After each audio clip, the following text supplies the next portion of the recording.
안녕하세요. 대기업의 이경민입니다. 더본코리아입니다. 더본코리아는 상장 첫날 7,436억 원을 찍었습니다.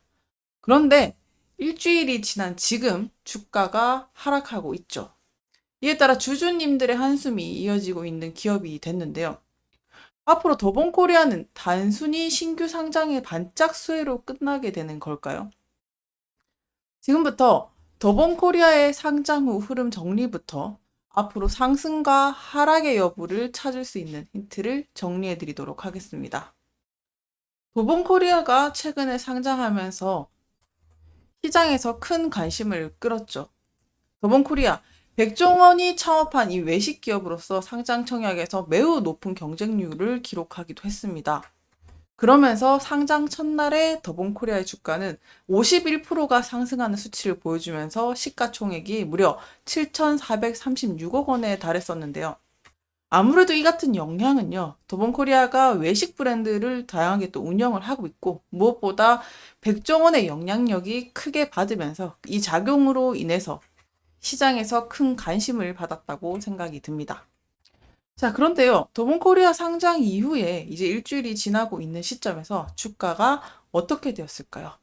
주가는 지금 하락세를 보이고 있다라고도 보여지는데 상장 첫날에는 공모가보다 51%나 상승을 하면서 큰 주목을 받았지만 그 이후 3일이 지나서는 11월 8일 기준으로는 주가가 10% 넘게 하락하고 다시 일주일이 지난 지금에도 계속 하락세가 이어지고 있다라고도 볼 수가 있겠습니다. 보통 대부분의 기업들, 그리고 아닌 예외도 있지만, 일단 더본코리아라는 기업 자체는 백종원의 브랜드 파워가 상당히 센 기업이죠. 상장 초기에는 개인 투자자들이 매수가 몰리면서 큰 관심이 몰렸으나, 지금 상황을 보게 되면 외국인과 기관들의 매도세가 또 강화되면서 주가가 또 하락하고 있다라고도 봐야 되겠는데요. 사실 이렇게 더본코리아뿐만 아니라 우리 대표적인 식품 기업인 오뚜기나 CJ 제일제당도 상장 초기에는 주가가 흐름이 비슷한 모양새를 그렸습니다. 이 두 기업은 어떻게 보면 외식과 가공식품 분야에서 큰 인지도를 갖고 있는 기업이죠. 이들의 공통점은 상장 초기에는 긍정적인 평가를 받으면서 또 시간이 지나면서 변동성이 큰 주가의 흐름을 보였다라고도 볼 수 있는데 뭐 지금이야 글로벌적으로 잘 나가고 있지만 앞서 상장 초기와 앞단의 흐름을 좀 정리해서 말씀드리면 이렇다는 겁니다.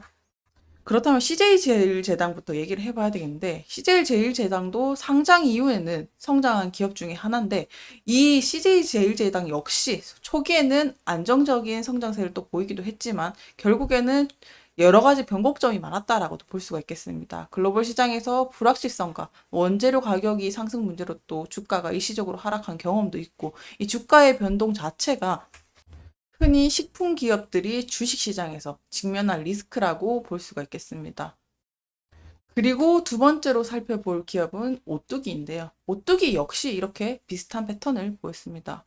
오뚜기도 역시 대중적으로 잘 알려진 브랜드죠. 상장 후에 주가도 변동성이 참 컸던 기업들인데 외식이랑 간편식 분야에서 또 경쟁 심화가 되면서 원가 상승이 부담에 영향을 줬고 이 같은 특성도 주가에는 계속 변동성을 미쳤다라고도 볼 수가 있겠습니다.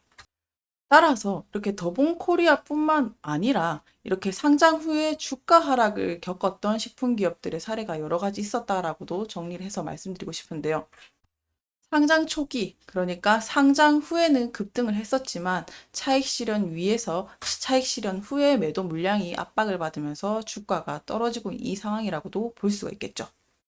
자, 그러면은 지금까지는 더본코리아가 상장 전후로 큰 세간의 관심을 받으면서 주가가 첫날 가파르게 상승했지만 그 이후의 하락세 흐름을 보이고 있는데 지금부터는 앞으로의 흐름이 어떻게 될지를 그려보도록 하겠습니다. 지금부터 설명하고 예시 드릴 기업들은 더본코리아와 비슷한 포지션에 있고 방향성이 어떻게 보면 비슷한 기업들로 추려서 정리를 해 보았습니다. 자, 먼저 하락세로 이어졌던 기업을 예를 들어 드리도록 하겠습니다. 바로 교촌 FMB인데요. 교촌 FMB는 2020년에 상장을 하면서 공모가 대비 큰 폭으로 상승했던 기업이죠. 그 이후에는 주가가 힘이 빠지면서 하락세로 전환되고 그리고 지금은 현재 공모가 이하로 떨어지고 있는 상황인데요. 사실 이러한 흐름은 프랜차이즈 업계 특성상 비교적 흔한 현상으로 간주되기도 하지만 어쨌든 상장 후의 초기 상승은 마찬가지로 도봉코리아와 교촌 F&B가 공통점으로 초기 상승이 대중의 관심과 인지도에 의해 촉발이 되었지만 장기적으로는 어떻게 수익성 여부와 경쟁이 심화가 되면서 중요한 변수로 작용이 되면서 하락세가 이어졌다라고도 볼 수가 있겠습니다. 그러니까 프랜차이즈라는 타이틀을 가진 관점에서 봤을 때 교촌치킨이 상장 초기에는 큰 관심을 받았고 그 이후에 주가가 하락세로 접어들었었는데 이 프랜차이즈의 특성상 매출 상당 부분이 가맹점 수입에 의존하는 형태이기 때문에 매출 성장이 어떻게 보면 제한적일 수밖에 없는 것은 당연한 결과다라고도 볼 수가 있겠습니다. 특히나 교촌 F&B 같은 경우는 치킨 프랜차이즈 경쟁이 워낙 심화되기도 했고 매출 성장에 어려움을 겪었던 이유도 있었기 때문에 이 교촌 치킨이란 브랜드 자체로는 의존도가 높은 구조로 인해서 해외 진출이 또 다소 또 미미했던 것들이 장기적 성장에는 제한이 되었다. 따라서 주가의 하락세는 멈출 수가 없었다라는 점을 힌트를 찾을 수가 있을 것 같습니다.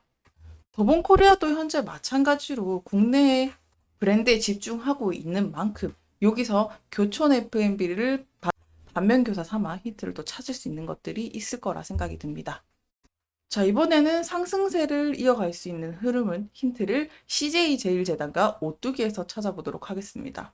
자, 오뚜기는 지금 국내뿐만 아니라 해외 시장에서 안정적인 성과를 보이고 있는 기업이죠.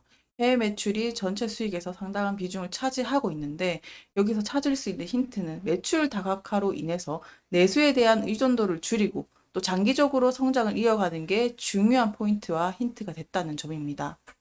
다시 말해서 해외 시장에서의 경쟁력을 확보하게 되면서 이렇게 성장 가도를 달리고 있다라고도 볼 수가 있겠죠. CJ제일제당 역시 마찬가지인데요. 내수와 해외 시장에서 고르게 성과를 나타내고 있는 게 핵심입니다. 이 둘의 공통점이라고 얘기하면 웰빙 트렌드에 맞물려서 제품군이 다양해졌다는 건데요. 상승세를 달리는 이 기업에서 힌트를 찾을 수 있는 공통점은 바로 이것입니다. 간편식 시장인데요.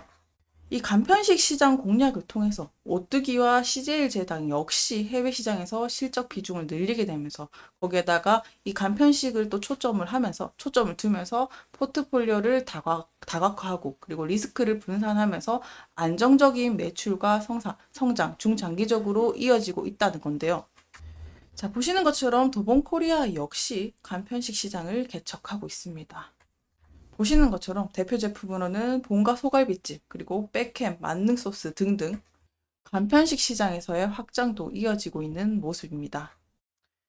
최근에 백종원의 인기가 다시 한 번 더 높아지고 주목을 받고 있습니다. 넷플릭스 요리 경연 프로그램 흑백 요리사의 성공은 다시 한 번 더 백종원이 디자인한 편의점 CU 간편식 매출을 대폭 증가시키고 있는데요.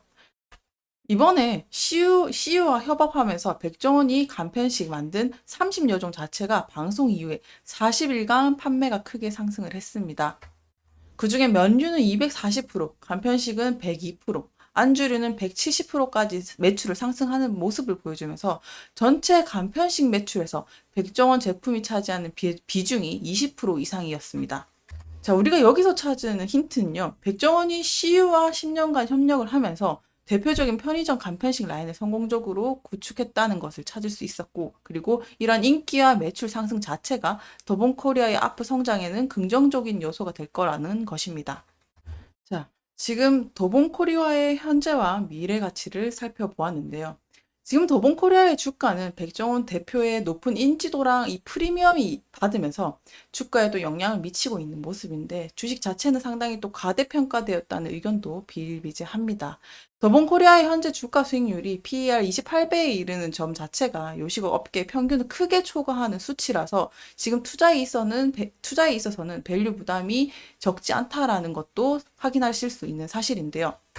또 그러한 점이 지금 현재만 놓고 봤을 때 더본코리아의 매출 자체가 아까 보셨던 것처럼 백다방과 홍콩 반점에 또 상당히 의존하고 있는 만큼 그리고 또 국내에 치우쳐 있는 만큼 브랜드 자체가 브랜드 의존도가 높다라는 리스크도 있습니다.